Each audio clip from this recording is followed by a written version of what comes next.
Bom, boa noite então para todos mais uma vez. Obrigada aos amigos da casa pelo convite, é sempre uma alegria estar aqui com vocês e realmente que Jesus possa nos inspirar, né, nas reflexões dessa noite para que elas possam ser realmente muito proveitosas, que nos enriqueçam para essa jornada da vida, né?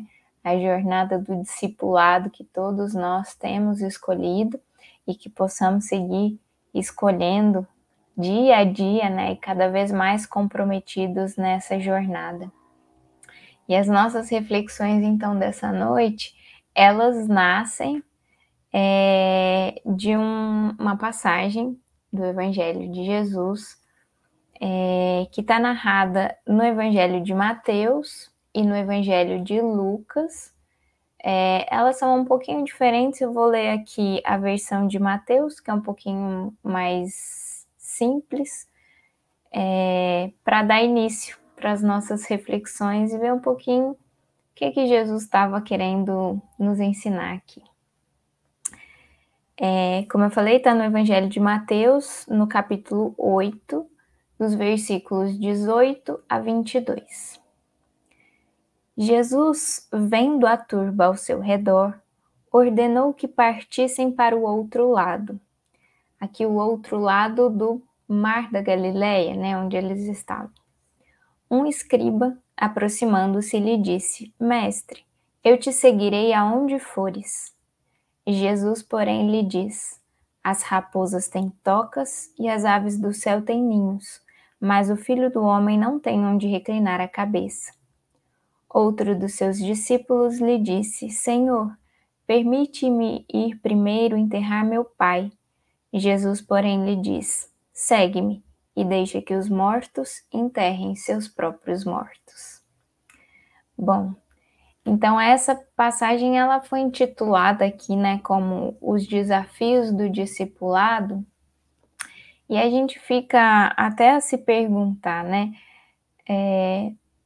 diante de uma situação ali qualquer e uma pessoa que se coloca à disposição de seguir Jesus e coloca: Mestre, eu vou com você para onde você for, Jesus parece dar uma resposta até um pouco desconexa ali do contexto, né? O que Jesus estava querendo dizer para aquele homem, né? Para aquela pessoa, quando se coloca assim a seguir.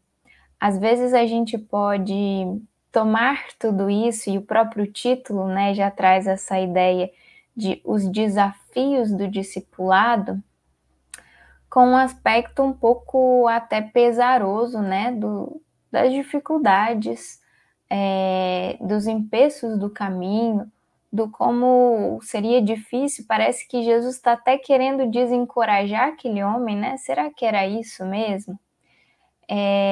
E aí a gente vai tentar entender um pouquinho mais. Essa passagem ela é extremamente rica, muito simbólica, com muitos aspectos. Cada palavra que a gente retirar aqui desse trecho pode dar um estudo imenso.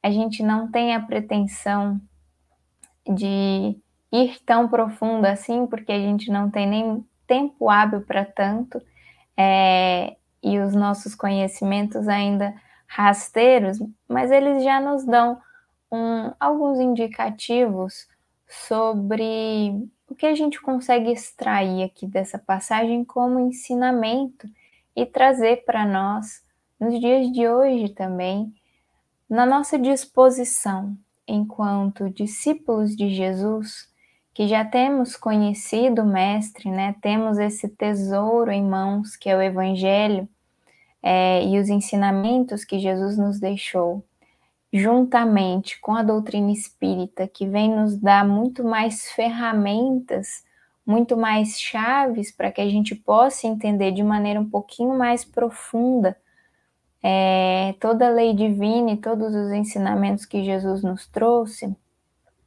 Já com todo esse conhecimento em mãos, nós temos tido a oportunidade de escolher, como eu bem dizia no começo, esse caminho de estarmos com Jesus, que é o caminho do discipulado, né?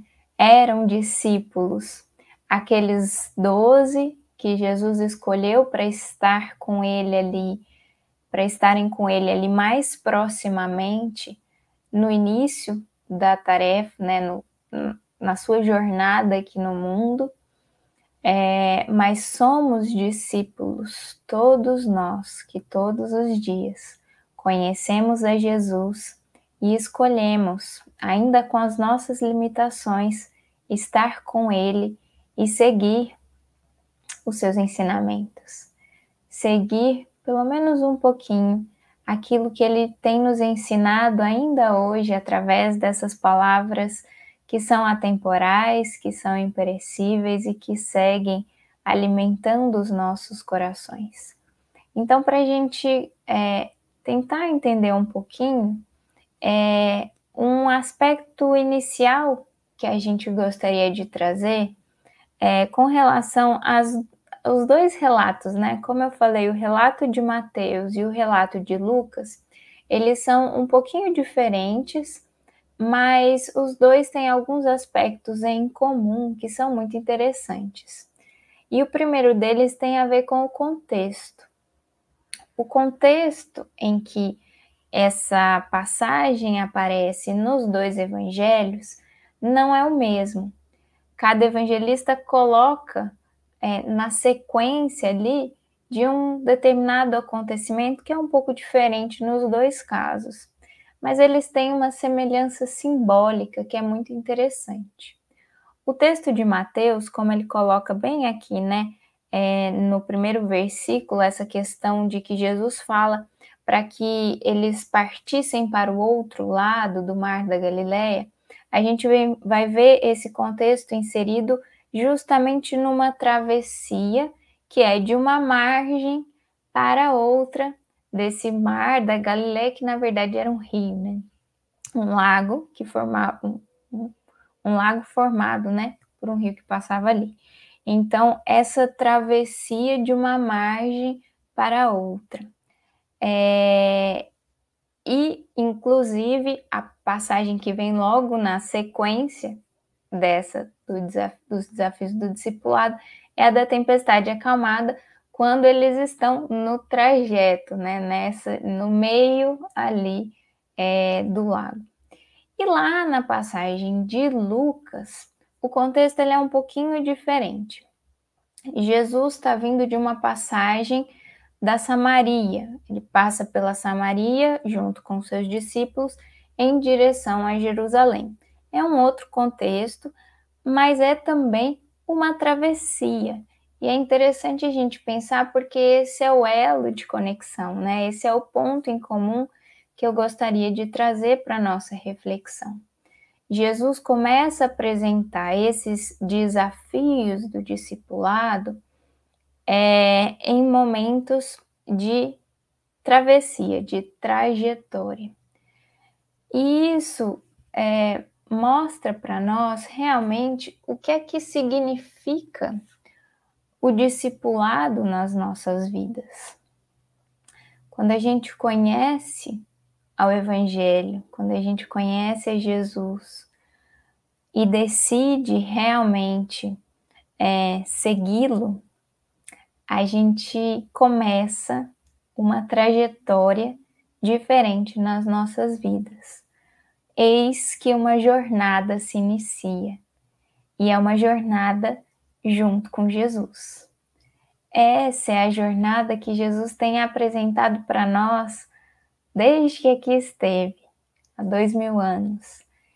E é um processo que vai exigir de nós realmente movimento. Sair para que a gente possa sair do lugar em que estávamos em direção a um outro lugar a qual Jesus está nos conduzindo, né? Jesus vem apresentar o reino de Deus, apresentar essa jornada evolutiva que cabe a cada um de nós e que vai levar-nos do nosso antigo eu para novos horizontes com relação a nós mesmos, né? E ao contexto em que a gente se insere no mundo com relação a quem eu mesmo sou. Então é uma trajetória de conhecimento pessoal e de aperfeiçoamento que diz respeito a mim. Então, é uma jornada, é uma viagem. E é uma viagem que nós temos feito ao longo de tantas e tantas encarnações, que só poderá ser melhor realizada se a gente estiver atento a cada trecho do caminho, né? Então vamos entender um pouquinho melhor como é que funciona aqui esses chamamentos de Jesus. Quando a gente vai fazer uma viagem, a gente se prepara para ela. E essas falas de Jesus, que ao primeiro momento parecem assim até um pouco duras, né? Como eu falava, às vezes parecem até desencorajar, né? A pessoa que está ali disposta a seguir a Jesus, a estar com Ele. E aí, o que a gente pode pensar é o seguinte: toda vez que a gente vai fazer uma viagem, a gente se prepara para ela. A gente precisa minimamente de um roteiro para saber para onde a gente está indo, para que a gente possa se preparar e ir para essa viagem um pouco mais prontos para aquilo que a gente vai enfrentar no caminho. A gente precisa, antes de tudo, para fazer a nossa malinha para viajar, saber se o lugar para onde a gente vai fazer calor ou vai fazer frio, por exemplo, né? Para saber que tipo de coisas a gente leva. E quando a gente vai fazer uma travessia com Jesus, que é uma travessia, não é uma pequena viagem, que a gente vai ali e volta, né? Uma viagem com Jesus é uma viagem para a vida. É uma viagem de transformação intensa, que é só o início. É só o início agora, e ela é uma jornada para toda a vida, para essa encarnação e para as próximas. Porque quanto mais a gente caminha, mais horizonte a gente vê e mais para diante a gente vai. É a verdadeira viagem nossa enquanto espíritos, na vida como um todo, né? Então a gente precisa estar preparado para ela, para entender como ela funciona. Então, quando Jesus começa apresentando alguns desafios, a gente vai perceber realmente o quanto essa viagem vai mexer conosco, o quanto ela nos tira do lugar, o quanto ela mexe com os nossos comodismos, com as nossas estagnações e nos faz realmente seguir adiante transformados, diferentes. Então, primeira advertência, digamos assim, que Jesus coloca aqui é: as raposas têm tocas e as aves do céu têm ninhos, mas o Filho do Homem não tem onde reclinar a cabeça. E o que de pronto a gente entende dessa fala é realmente uma questão de privações, né? E de falta desse abrigo que os animais têm e que o próprio Mestre Jesus não tinha no mundo, né? De maneira bastante pragmática para aqueles que iriam seguir Jesus ali naqueles tempos. Jesus tinha realmente essa vida de viagens sem nenhuma posse, sem nenhum sem nenhuma questão material que pudesse dar suporte ali, muitas vezes viajando sem saber como comeriam amanhã, enfim. Então, essa é a maneira da gente perceber bem mais pragmática, assim, né? Do início de tudo. Mas até hoje, se a gente for pensar no mais profundo, seguir a Jesus é realmente um caminho em que a gente vai precisar aprender a nos libertarmos um pouco dessa necessidade, dessas exigências de alguns comodismos, do mundo, né?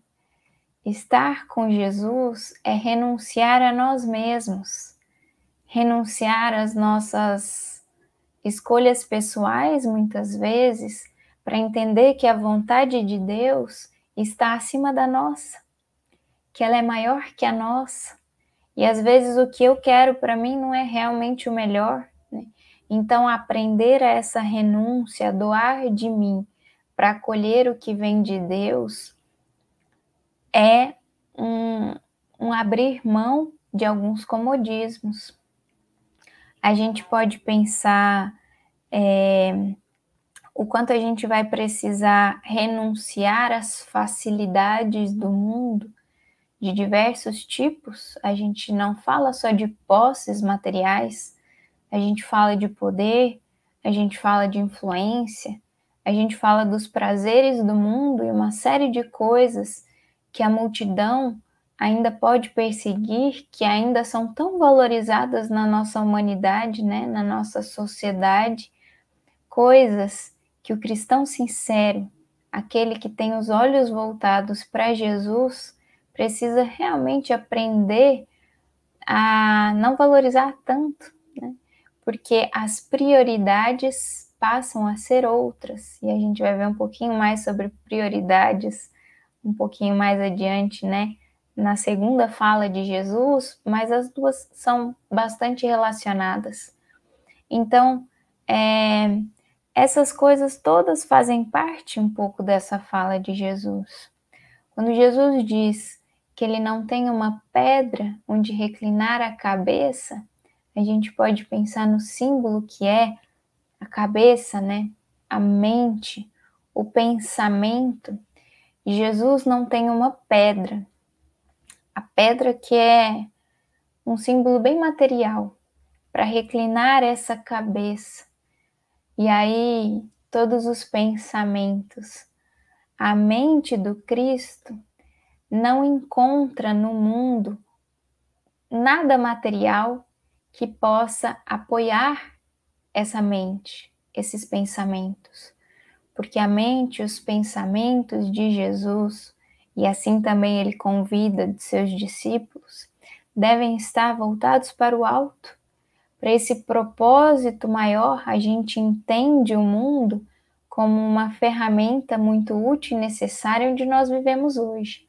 Mas não é ele que nos apoia enquanto base da nossa vida. As bases, o horizonte, estão nas coisas espirituais, realmente na lei divina e na compreensão da nossa vida e da nossa jornada enquanto espíritos, porque o mundo é transitório, mas o espírito permanece. Então a gente vive no mundo que é para conquistar o reino dos céus. Os tesouros do mundo a gente não pode acumular, porque a traça e a ferrugem vão corroer e consumir. Mas os tesouros do céu, esses sim são os verdadeiros.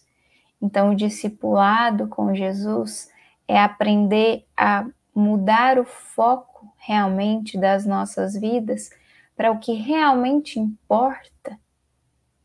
Nós estamos encarnados e nós dedicamos tempo, esforços a uma série de coisas. Aprender a dosar esses esforços ao que realmente é efetivo na nossa vida de espíritos é um grande desafio. Então, os desafios do discipulado não são só as coisas difíceis, as renúncias, enfim, os perrengues que a gente passa por escolher esse caminho, que também existem, né? As dores, os sofrimentos, eles fazem parte. Mas o desafio é justamente o que nos faz progredir. E o desafio está em aprender a discernir, a fazer escolhas, a entender realmente para onde colocar, direcionar as nossas energias, o nosso empenho, o nosso trabalho, enfim. A segunda fala de Jesus nesse trecho é para um outro discípulo que diz: Senhor, permite-me ir primeiro enterrar meu pai. Então ele quer seguir a Jesus, mas ele coloca uma condição, né? Ele coloca uma coisa que ele precisa fazer primeiro. E Jesus responde de maneira bastante intrigante aqui, né? Segue-me. E aqui ele é bastante taxativo e diz: e deixa que os mortos enterrem seus próprios mortos. E aqui a gente se lembra muito do dever filial, né? Jesus não estaria sendo duro demais para com esse coração que só queria enterrar seu pai, né? Nós não temos também compromisso com a nossa família consanguínea, sobretudo para com os nossos pais, né? Inclusive, um dos mandamentos não é honrar pai e mãe. E aí tem uma questão aqui bastante importante para a gente ressaltar, que quando esse discípulo coloca essa frase, né? Permite-me ir primeiro enterrar o meu pai. O primeiro pensamento que a gente tem é que esse pai já desencarnou e já está acontecendo ali o processo de velório, enfim, essas questões, para que o corpo pudesse ser enterrado.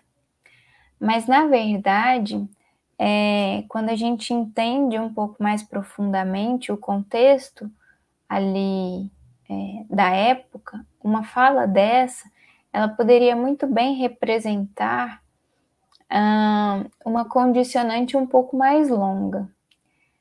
Como se o jovem dissesse assim: Senhor, eu vou com você, mas você espera para que eu possa cumprir todos os meus deveres aqui e seguir a minha vida junto do meu pai até o momento em que ele desencarne, sabe-se Deus quando isso ocorrerá.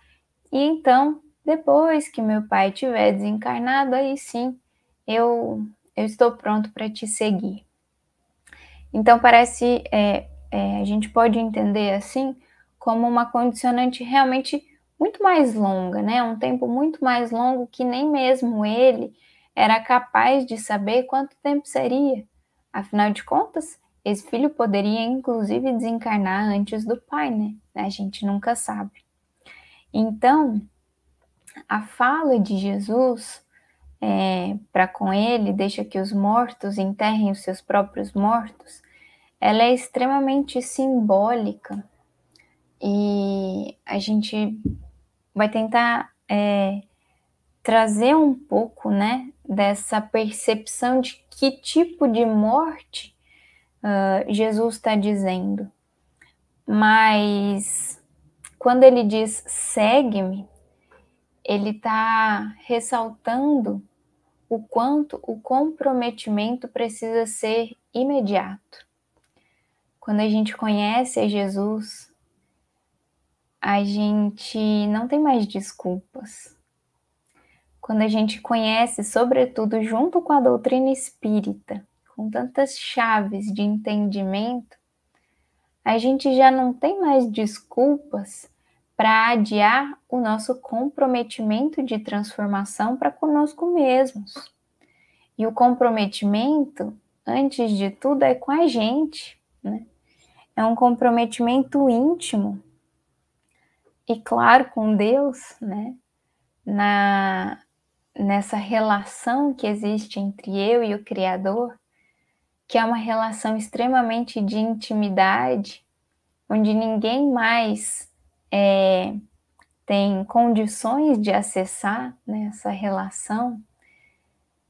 É um comprometimento que precisa ser realmente muito sincero. E quantas vezes a gente vive esperando coisas acontecerem para que a gente possa realmente assumir o trabalho de transformação, seja o trabalho exterior mesmo, né?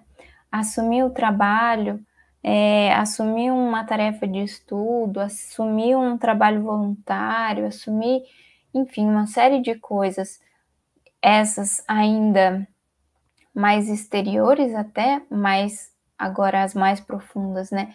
Assumir verdadeiramente a nossa necessidade de transformação, assumir que eu preciso perdoar aquele irmão que já vem há tanto, né, com uma questão difícil, assumir que eu preciso aprender a amar aquele adversário que eu tenho dificuldade, enfim, essas questões todas que a gente vai aprendendo com Jesus.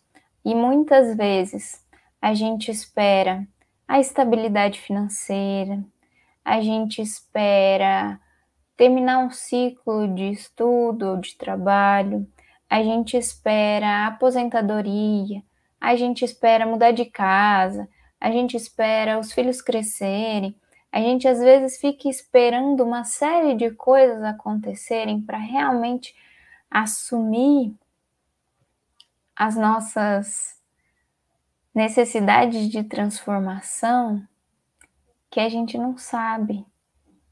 Como diz lá na passagem do Evangelho, né?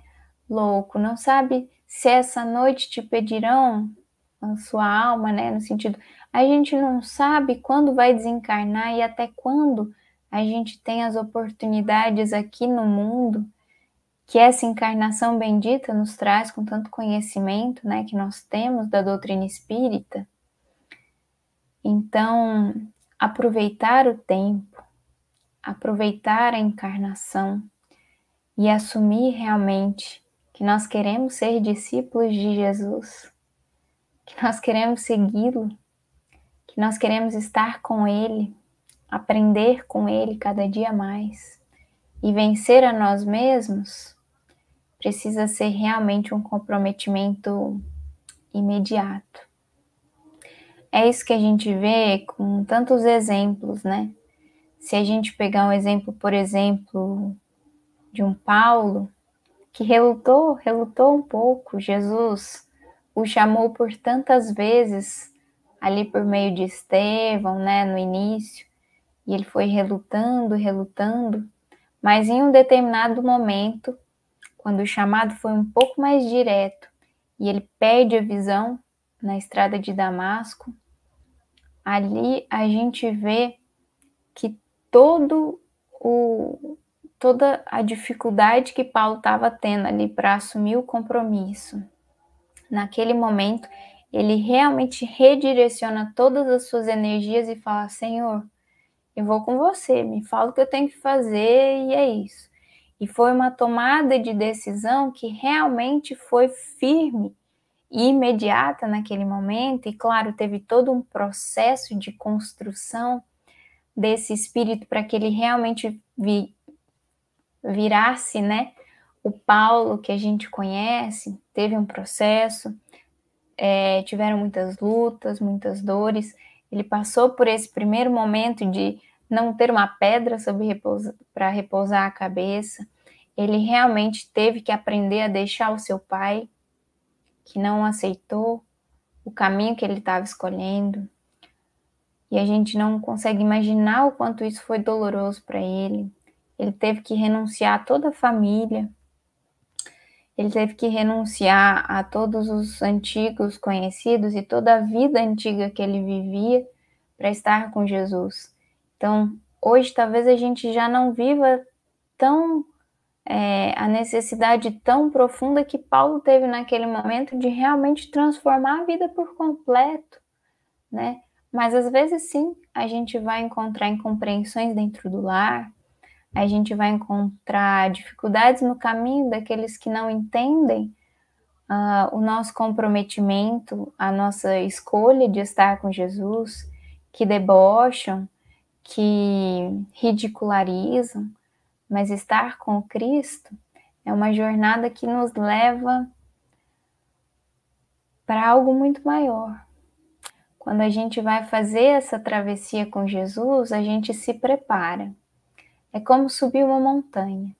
A gente precisa dos equipamentos, né? Por isso que ele está frisando aqui, né, as dificuldades do caminho, os desafios, porque a gente precisa se preparar para subir a montanha, a gente precisa ter um calçado adequado, a gente precisa ter uma roupa adequada, a gente precisa de alguns equipamentos, talvez, mas a subida pode parecer árdua, mas a gente faz com muita alegria, porque estamos junto dele e porque sabemos que lá do alto da montanha, a vista do horizonte é tão mais bela e a conexão com Deus se torna ainda mais profunda quando a gente consegue ver a grandiosidade da criação e do Criador, né? Então, um pouquinho dessa trajetória com Jesus é isso. É um comprometimento que precisa ser verdadeiro e imediato no momento em que ele se faz real em nós, né? Quando a gente realmente assumir, a gente vê a nossa vida mudar por completo. E o que é que muda em essência? É a nossa visão com relação ao que é material e com o que é espiritual. E aqui a gente vai entender um pouquinho mais essa fala de Jesus entre o que é morto e o que é a vida verdadeira. E para ajudar um pouquinho a gente a compreender isso, eu gostaria de ler aqui alguns trechinhos de um texto do nosso querido Caibar Schutel, no livro Parábolas e Ensinos de Jesus, um capítulo chamado As Duas Mortes, quando ele comenta essa passagem que nós falamos agora dos desafios do discipulado. E ele diz: existem duas vidas, devem consequentemente existir duas mortes, a morte concreta e a morte abstrata. E ele explica então quais são essas duas mortes. Quando o homem morre, os membros se enrijecem, seu calor desaparece, suas células se multiplicam e se avolumam, a putrefação anuncia a desagregação molecular e a personalidade desfigurada desaparece nas voragens do túmulo. Ou seja, é o processo de desencarne, né? Essa é a primeira morte, é a morte concreta, como ele diz aqui. Quando a alma morre, por outro lado, porque no primeiro caso a morte concreta é a morte do corpo, né? Mas há uma segunda morte, que é a morte da alma. E ele diz: quando a alma morre, é o senso moral que se enrijece e o frio da descrença caracteriza o cadáver.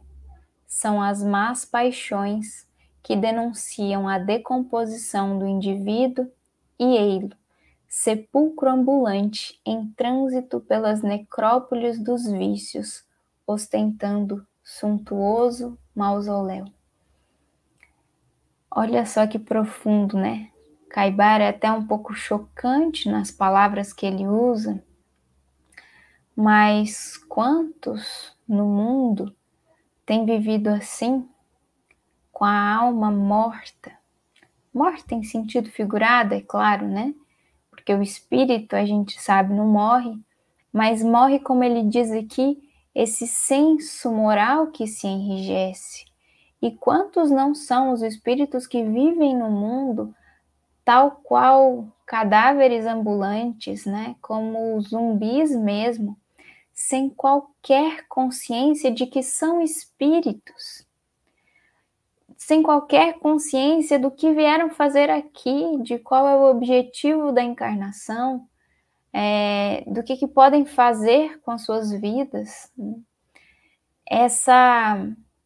Esse automatismo da vida que só consegue ver, como já dizia, né, algum sábio conhecedor, que tudo que os olhos do mundo veem, quando a gente, né, tá nessa condição de só perceber o mundo, tudo que os olhos da carne, né, do corpo veem, está morto ou vai morrer, porque é tudo transitório aqui. Mas com os olhos do Espírito e com essa percepção mais apurada que Jesus nos apresenta e que a doutrina espírita vem descortinar tão bem para nós, a gente pode perceber a vida verdadeira, que é a vida do Espírito. E quantos não são no mundo que passam a encarnação inteira sem conhecer essa realidade? Como isso é triste!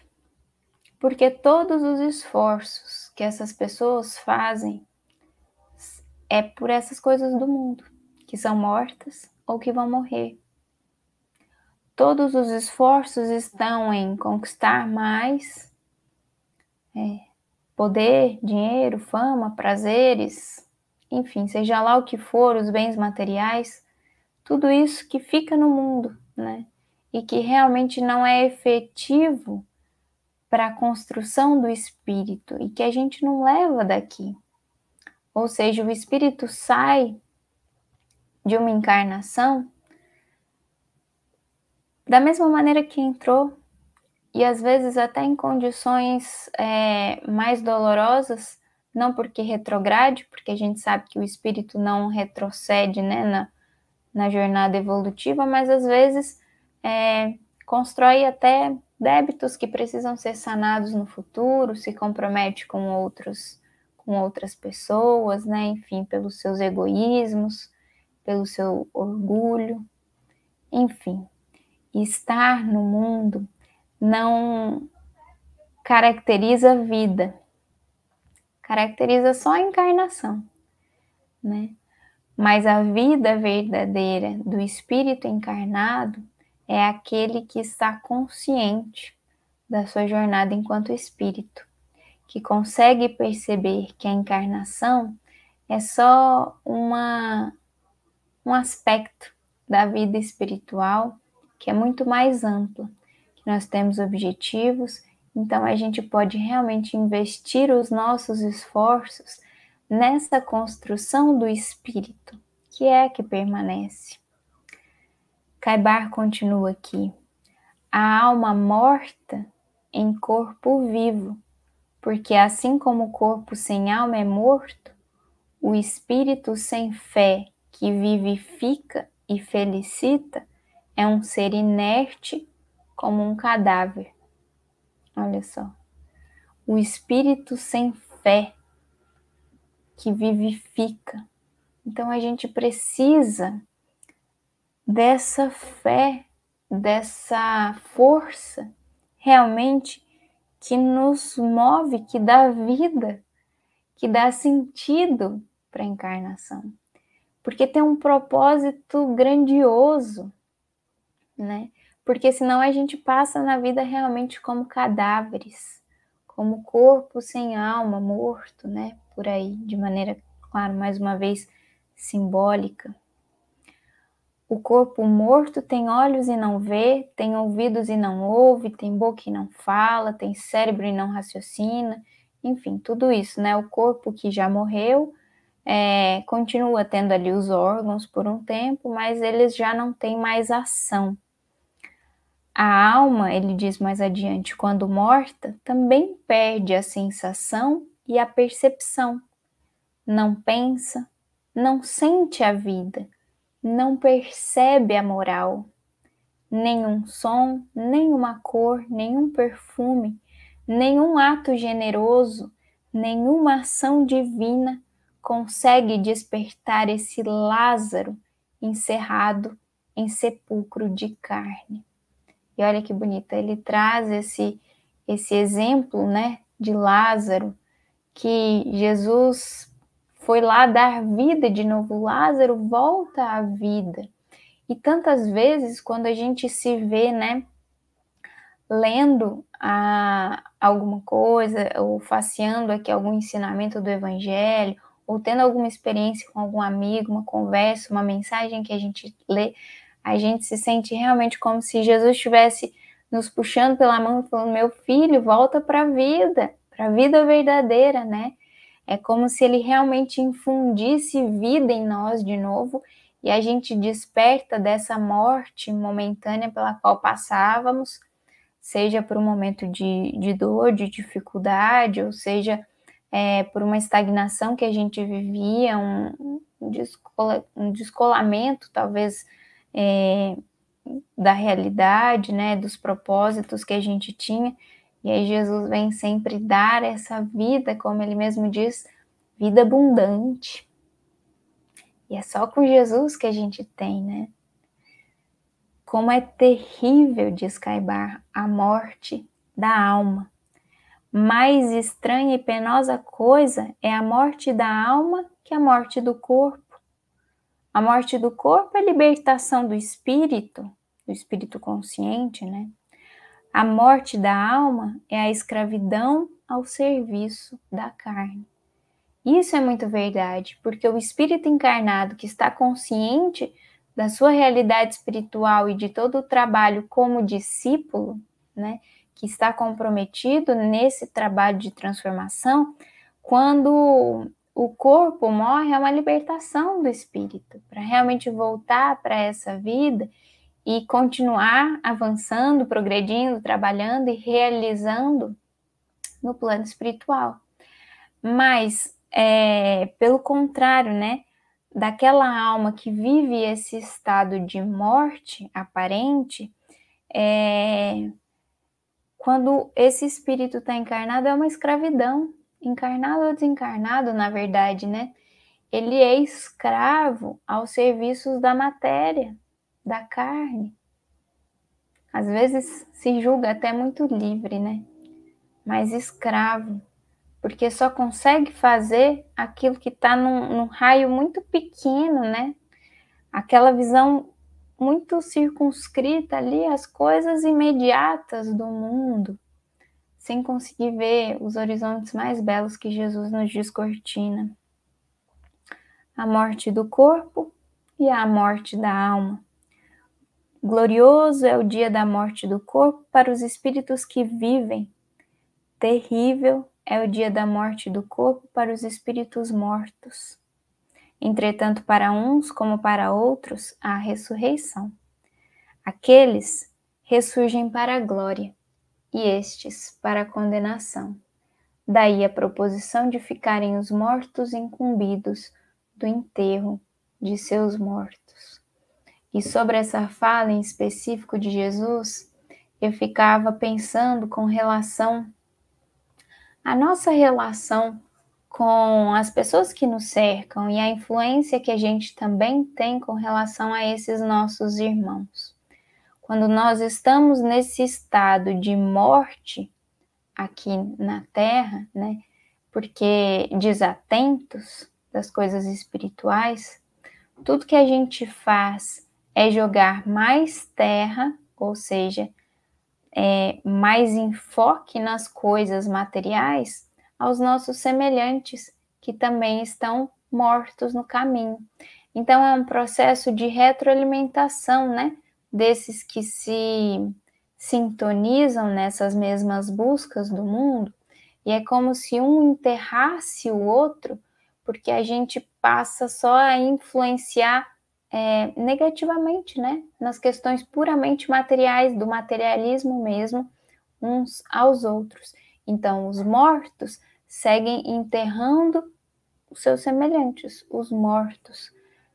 Mas, por outro lado, quando nós somos espíritos conscientes do discipulado que assumimos, a gente vai começar a poder influenciar os nossos semelhantes, os nossos irmãos de jornada, pela nossa própria vida, é claro, com luzes diferentes, trazendo também um pouquinho de vida para esses que passam no mundo tão desatentos, porque começam a ver em nós que existe algo mais, né? E aí, por essa influência benéfica, positiva que a gente pode fazer, a gente infunde vida também nos nossos irmãos. E o discipulado também é isso, né? É um comprometimento de trabalho para comigo, mas que auxilia também ao meu próximo, porque nós estamos no mundo juntos para a caminhada, né? Então, esse é o caminho. Enfim, Caibar continua aqui, só para fechar a última fala dele, ele diz: existem duas vidas, existem duas mortes, existem duas estradas, duas portas, existem dois senhores. Sigamos o Senhor do céu e deixemos que os mortos enterrem os seus mortos. Que nós possamos estar conscientes da nossa jornada para assumir realmente o discipulado com Jesus, como nós tanto temos podido conhecer com as bênçãos e a misericórdia do alto, que nós possamos assumir com comprometimento real a nossa própria transformação, seguir realmente a Jesus, sem olhar para trás, né? Seguir adiante para nossa transformação, construindo o ser humano melhor que nós almejamos e que nós podemos e viremos a ser um dia, que nós possamos realmente estar com Ele, né? Vivendo essa vida que tem consciência do ser espiritual que nós somos, para que a gente possa realmente aproveitar a encarnação com esses propósitos mais sublimes, que é o da vida de espírito, né? Aproveitando tudo que a encarnação nos oferece para o engrandecimento, para o avanço, né? Para o progresso de todos nós. Sigamos com Jesus. Muito obrigada, meus amigos. Fiquem com Deus.